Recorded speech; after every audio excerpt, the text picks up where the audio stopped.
Let me see what I like, a nice one. You say in We Sweat Blood, you're saying, I'm into never stopping. Mm-hmm. Is that your, maybe, the way you think about life? No, it's just like, kind of just like to work really hard. The whole that whole song is just about like just how we like to work a lot, tour a lot, work hard a lot, you know, and some of the small successes or some of the things that the hurdles we're able to overcome show us that, you know, a lot of this hard work that we're doing is paying off. So it just makes you work harder.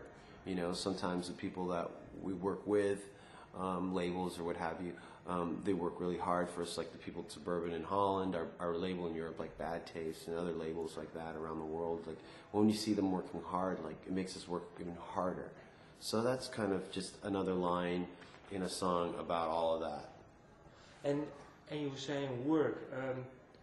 So work isn't for you doesn't have a bad taste, you know? You have fun and you have work, but work is for you also fun and music. And well, I think a lot of people's idea of work is that work is bad. Yeah. And for negative.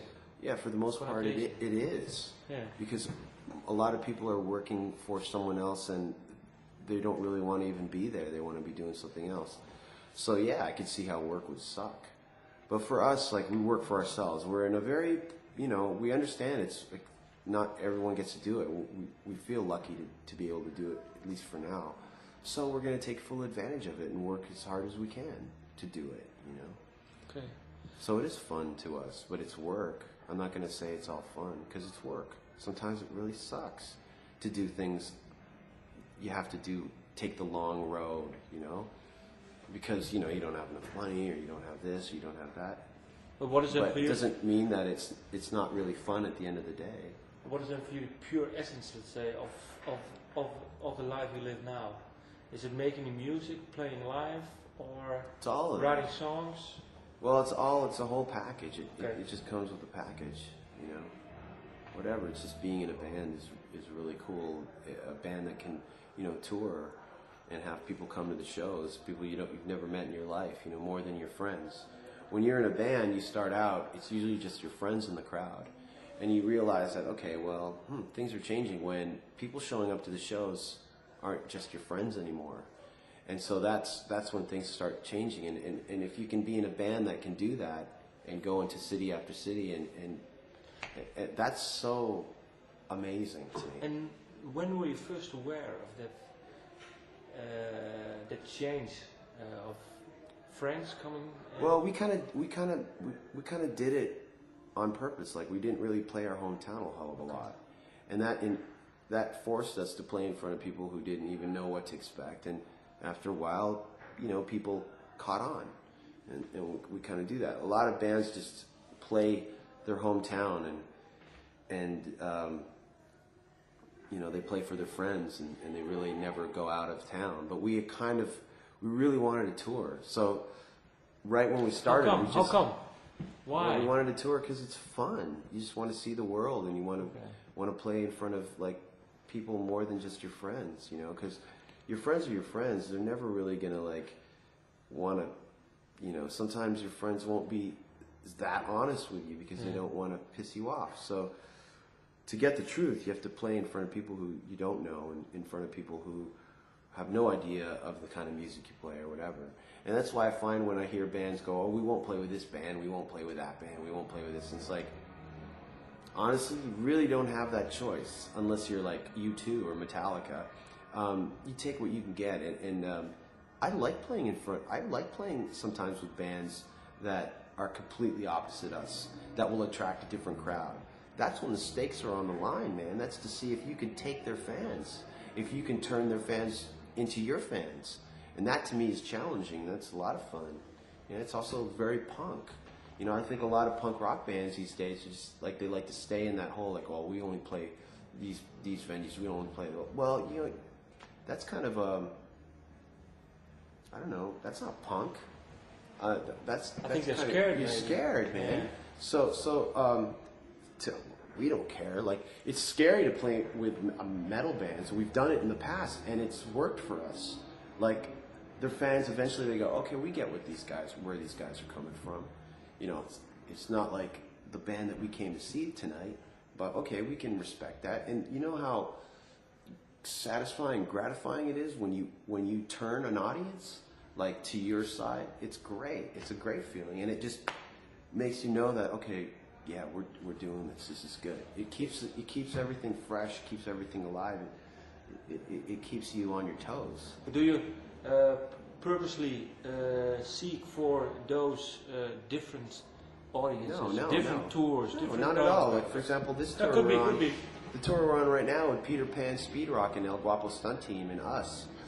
It's a pretty solid lineup, but I think most of the people who are coming to the shows are coming for the whole package, because if you like one band, chances are you will like the other bands, because we're different bands, but it's in a similar genre. Yeah. So, I mean, we love playing with similar bands like that, like Peter Pan. I mean, how far off for Peter Pan from Danko Jones? Not too far off. So it's great to play with like-minded bands as well. I'm just saying that we'll rock any crowd, man. I'm for any crowd to rock out. Can I go back to your, let's say, to your youth and just ask a few questions about your... You come from Canada. Were you also born in Toronto? Yep. Okay. How did you grow up? Pretty normal childhood. Yeah. Went to school. And what was the first? When did you first get into rock? Oh, you mean like childhood related to music? Yeah. I really was attracted to rock at an early age. I mean, when I was 6, I begged my mom to buy me a Kiss record. How come? Because I loved it. I was like, it was just a great. Now, was it something with say friends or maybe your dad or your uncle? No, I don't have any older brothers or sisters to tell me what to do. I was an only child, and growing up as an only kid, and I didn't have too many friends. The friends that I had weren't really into music anyways. They're just into toys when you're 6. But I really, really liked the idea of Kiss because they were like superheroes. But it was different because they were real, you know, and then I bought the record, and then I realized, wow, I like this music. Or maybe not, I can't remember. Maybe by buying the music, I ended up liking it because it was so impressionable to me. I don't know what came first, but all I know is I was interested in Kiss when I was 6 years old, and I got the copy. And from then on, what song? Oh, Kiss Alive. And after that, I mean, I got into other, you know, branched out, but then eventually, you know, I just realized I really like rock music. And what was the first really for you? You started playing guitar, I think, 12 or 13. Yeah, when I was 13. Yeah. And how come? What made you decide from at an age of 6, getting into the first Kiss record, and then being 12 to make you decide to play the guitar? I just wanted to play. I just wanted to be like the people I saw in the magazines. Which were Eddie Van Halen? Yeah, Eddie Van Halen. Like I wanted to be like Eddie. I mean, I can't even solo to save my ass, but it's fun like watching him do it, and I liked it. I was attracted to it. I wanted a little bit of that. So. Still do, or? Yeah. What do you mean? Want to be like Eddie Van Halen? Yeah. No, I've given up that dream. Okay. I can't even be his roadie. No. Okay. Do you remember eating your first mango? Not really. No, because it was always in my house. It was always around. Yeah. Because what kind of background does your mom have? Oh, I don't go into questions like that. Okay. Yeah. Well, I'm sorry.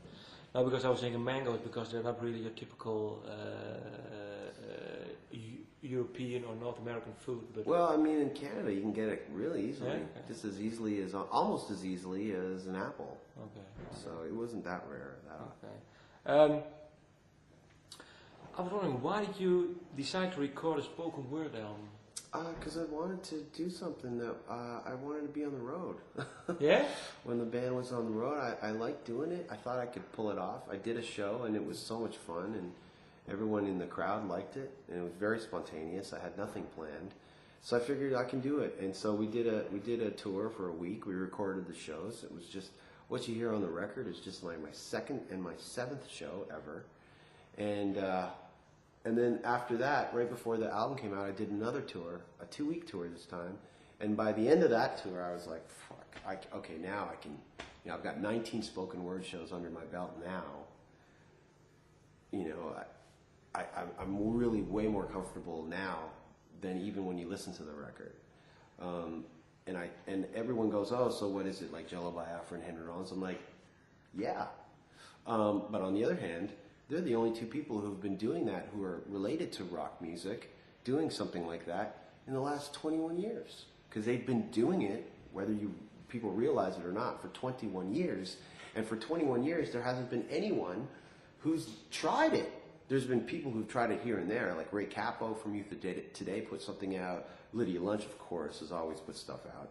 But hers was not as straight up as Jello or Henry. Jim Carroll's put something out. Marky Ramone was doing something. But Marky Ramone's and Ray Cappo's was more of going back on years of like, and really appealing to certain fans, zeroing in on certain fans. And I just kind of tried to keep it really general, where like a Danko Jones fan can come and listen to a road story, but they can bring their friend who doesn't know anything about the band, and they can enjoy it as well. So it's more of an open-ended thing. But wasn't it hard? I think it was a lot of fun. It wasn't hard at all. It was hard. No, but I mean, was it for you scary maybe to do? Because normally you just go on stage with a band and then with yeah, it was scary at first. Yeah. But like I said, by the end of it, like now I've got 19 spoken word shows. Every spoken word show though is somewhat scary because you're a little more open to anything than at a rock show.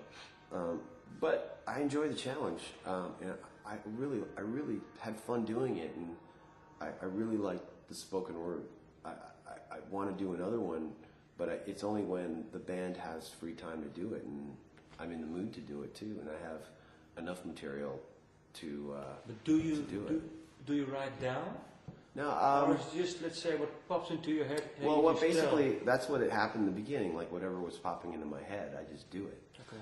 And that's what's really on the album.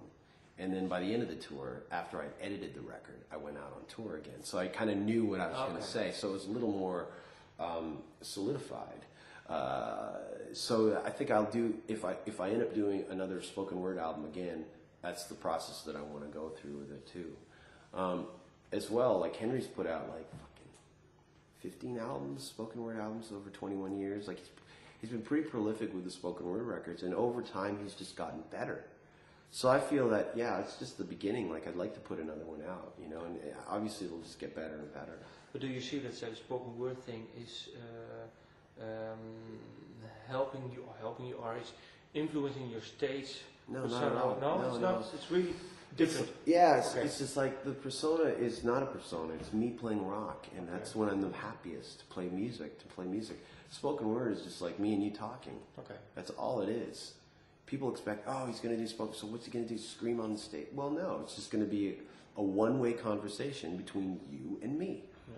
One-way meaning you sit there and be quiet, and I'm just going to talk. But sometimes it's hard because normally when you have a conversation, you just you say something, I react to you. But when you're on your own, then you just have to go into some flow. I think. Well, the audience does react by like some like I keep it really light, so it's not anything heavy. It's always just light. So an audience reaction of like laughter or anything will be enough for me to keep going. Yeah. Okay. How is the recordings going for the next album? Great. Yeah. We've been in the studio for 10 days. Then we had stopped to come here and do this tour for 10 shows. And once the 10 shows are over, we go back and keep writing and then go into the studio in April and finish the record. But we've finished 10 songs. We finished drums and bass on 10 songs. Whether or not those songs make the record is another thing. But so far, we're all kind of really happy about the songs. And do you have, let's say, some kind of release date for you? Release period would probably be in the fall of this year. Okay. I don't know any date exactly. And will it differ a lot from We Sweat Blood, or? It's going to be rock and roll. It's going to be rock music. You know, just like it's probably going to be the difference between Born Alive and We Sweat Blood. Whether it tips to the left or the right, we don't know. But it's probably just going to be like that. And the difference being 2 years of growth since we put out a record. 2 years of life experience, not growth, but just experience, whether it was good or bad, and it's just gonna go on to the record. But do you know when now, because you're saying 2 years of life experience, do you know, let's say, what will come into the songs, or is it just for you when you write songs and you know, well, this is maybe something I've learned the last couple of years? Or Yeah, well, I really don't know. It's a subconscious flow, so you know, you look back and it's just different. Maybe not. It's not a growth really. It's just different. Okay. And how does the Danko Jones song come about? Is there one way, or is it? Yeah, it's like sometimes it's a riff, drum beat, the three of us in the thing together. Like it's sometimes it's like a song title. Like even for this album, there's a song. I had a song title, just kicking around, and then there's a riff that came out, and I really liked the song title, so it kind of matched. So the music is, let's say, more or less a start, and then you go to the sometimes lyrics. you know, like a song title can kickstart the music, inspire the music, but it's really just I don't know how most bands do it, but I just assume that's how most bands do it. I don't know, but there's not like one guy who comes in with all the riffs and goes, okay guys, this is what you play this and you play that. Never. We just kind of, it's so free formed. We just let each other play it. You know, in arranging, I find I'm not very strong in arranging songs. No? So the other guys are better arrangers than I ever was.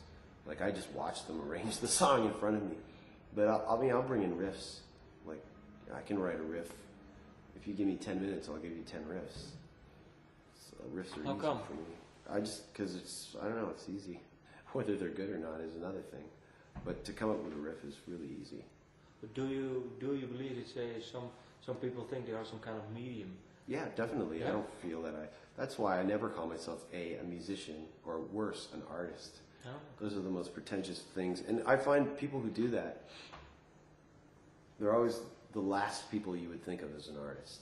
I really resent it when people go, yeah, well, I'm an artist. I'm a recording artist.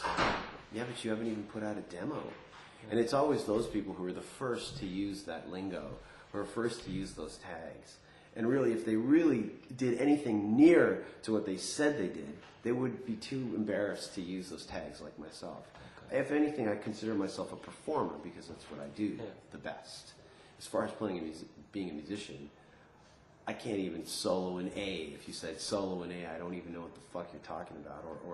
Or as an artist I think it's so pretentious. Everyone's an artist these days. Recording artist. I'm a graphic artist. I'm a theater artist.